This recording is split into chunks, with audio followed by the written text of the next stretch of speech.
Mes chers collègues, jour après jour, le conflit à Gaza et les souffrances qu'il entraîne précipitent ce territoire et ses populations dans un gouffre sans issue.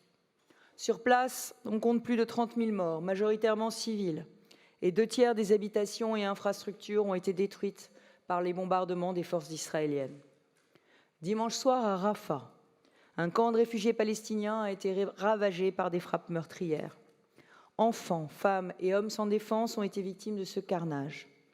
Combien d'innocents encore devront payer le prix de ce conflit?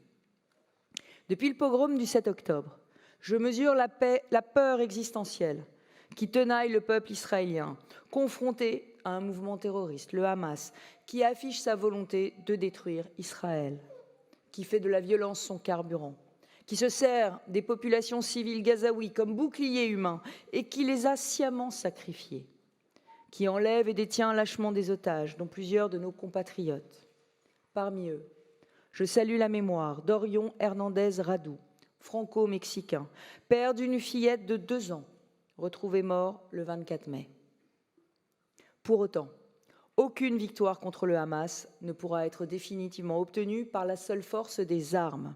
Je le dis avec gravité, rien ne justifie autant de morts civiles, tant de décombres. La légitime chasse aux tueurs du Hamas ne doit pas se transformer en une punition collective contre l'ensemble de la population gazaoui. Une punition ni tolérable sur le plan humanitaire, ni favorable aux intérêts d'Israël, qui ne doit pas perdre la bataille de l'opinion internationale. Car au milieu des défenseurs sincères du peuple palestinien se dressent aussi ceux qui ne cachent plus leur antisémitisme, ceux pour qui le slogan « Free Palestine » signifie la disparition de toute présence juive de la mer au Jourdain. Je m'oppose, mes chers collègues, à ces faiseurs de haine qui cherchent à instrumentaliser en France le conflit israélo-palestinien et qui s'en prennent aujourd'hui violemment à nos compatriotes juifs. Ceux qui excusent le massacre du 7 octobre pour accuser Israël d'être encore là et de se défendre. Contrairement à eux, je ne sépare pas l'enfant israélien mitraillé et l'enfant palestinien mort sous les bombes. Ce sont les mêmes enfants, innocents, perdus pour l'humanité. Moi qui ai condamné le pogrom du 7 octobre et reconnu le droit légitime d'y riposter, qui ne mettrait jamais sur un pied d'égalité Israël la démocrate et le Hamas terroriste, c'est en ami d'Israël et de son peuple que j'exhorte le gouvernement israélien d'accepter un cessez-le-feu immédiat et durable. Et plus que le cessez-le-feu, il faut avoir le courage de penser la paix.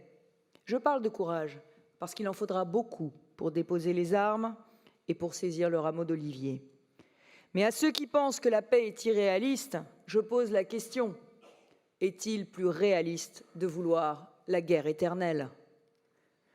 Je défends depuis toujours la solution des 2 États, l'établissement d'un État palestinien, indépendant et souverain, reconnaissant l'existence de l'État d'Israël et vivant côte à côte dans la paix et la sécurité. Malgré les rancœurs, malgré le scepticisme et la défiance, c'est la seule façon de bâtir l'avenir. Demain, il reviendra aux Israéliens et aux Palestiniens de bonne volonté de se hisser au-dessus de toutes les blessures et de toutes les peurs. Leur tâche sera immense, leur chemin parsemé d'obstacles. Mais j'ai la conviction qu'il n'y a pas d'autre voie. Alors, mes chers collègues, dans notre hémicycle, je réaffirme aujourd'hui solennellement mon égal respect de toutes les vies et de toutes les victimes.